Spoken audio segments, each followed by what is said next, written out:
第119章净莲妖火。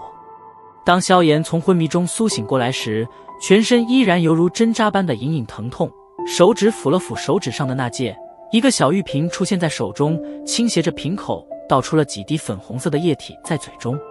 服下这带有止痛效果的粉红液体后，萧炎浑身的刺痛这才缓缓地消散了许多。爬起身来，萧炎将黑色卷轴拿起来，却是发现上面的所有字体以及音译图画已经全部消失不见。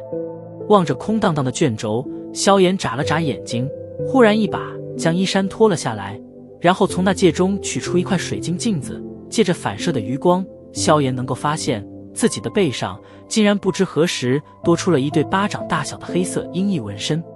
这就是那紫云雕翼吗？有些疑惑地喃喃了一声，体内斗气心随意动，顺着那2条分化而出的小小支脉，灌进了背后的一对小小纹身之中。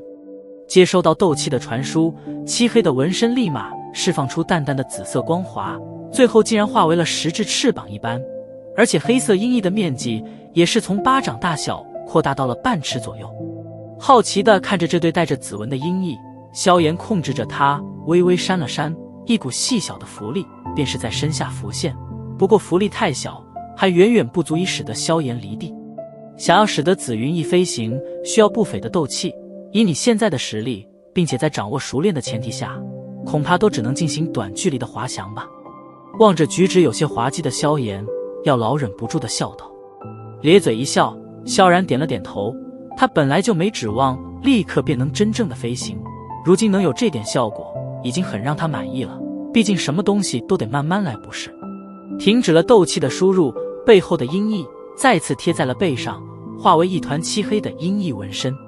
缓缓地伸了个懒腰，萧炎将面前已经空白的黑色卷轴收起来，略微沉吟后，再次从那戒中取出一卷极为古朴的卷轴。上下打量了一下这古朴的有些发黄的卷轴，萧炎兴奋地搓了搓手，能够被那位前人藏在骨头缝隙这种隐蔽的地方，想来应该不是凡物。手掌解开卷轴，然后缓缓摊开，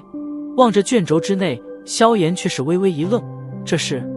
出现在眼中的是一张不知用何材料所制作而成的皮纸，在略微泛黄的皮纸之上绘着一些看上去没有丝毫规律的纹路，一根手指指着一条纹路，然后跟着它缓缓地移动，可最后却一直移出了皮纸，也没有发现半点其他的东西。这什么鬼东西啊？望着这犹如鬼画符一般的神秘东西，萧炎皱眉道。手指上漆黑戒指微微颤了颤，药老竟然也是飘了出来，目光在古朴的皮纸上扫了扫，皱着眉头沉吟道，好像是一块残缺的地图。地图？还残缺的？闻言，萧炎双眼一翻，顿时兴趣全无。没有理会兴致缺缺的萧炎，药老缓缓地把皮纸完全摊开，来回地细看着。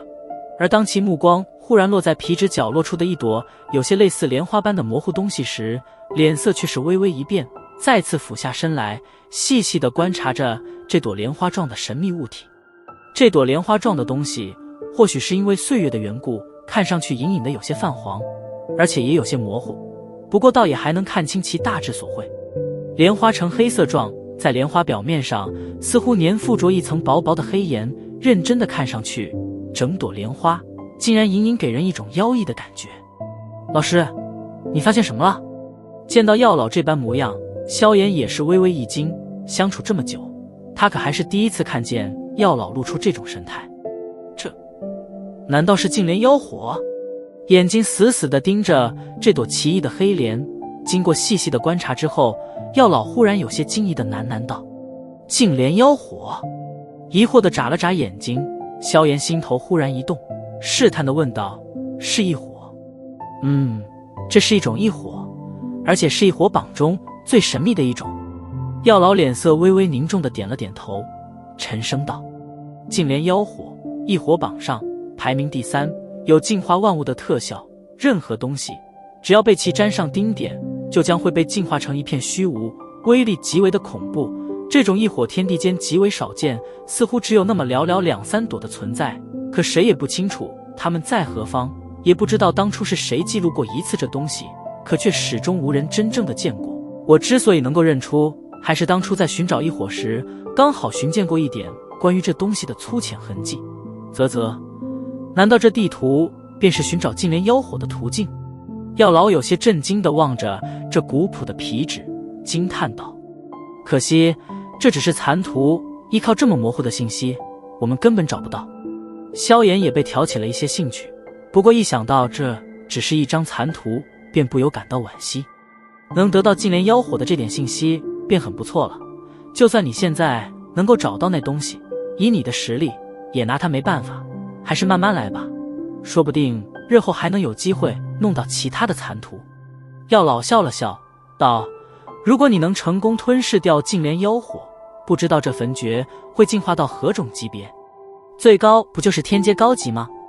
萧炎摊了摊手，嘟囔道：那可未必。低声神秘一笑，药老却是忽然住口，挥了挥手，淡淡的道：斗气大陆很大，等你踏入某个层次后，自然会知道它有多大。现在的你还是老老实实的从最底层混起吧。你可别忘记，仅仅是一个小小的狼头佣兵团，便已经让得你焦头烂额了。望着装神秘的药老，萧炎只得无奈的点了点头，撇了撇嘴：谁不是从最底层爬起来的？药老笑了笑，身体微颤，化为一道流光钻进戒指中，留下一句笑声：休息一天吧，明天起苦修开始。闻言，萧炎摸了摸脸庞，咧嘴笑道：我很期待。温和的日光洒照着大地，巨大的瀑布在日光中奋力地奔腾着，最后化为一条银色匹链，犹如怒龙一般冲下山顶，顿时轰鸣声响彻了小小的山谷。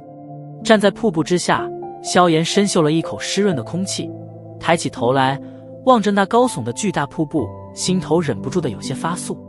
在萧炎身后的空地中插了几十根木桩，在距离木桩仅仅2米高的地方，10几根木桩被悬挂在高高的树干之上，一阵狂风吹来，顿时四处摇晃。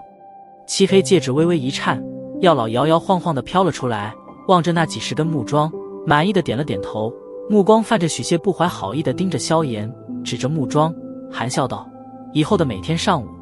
你都要在这上面修炼，我会指挥这些悬浮的木桩攻击你，你必须将它们躲开，在躲避之时，你不能取下背上的重剑。哦，差点忘记了，你已经把它叫做玄重尺了，在躲避的时候，你不能取下玄重尺，而且也不能运用息掌与吹火掌。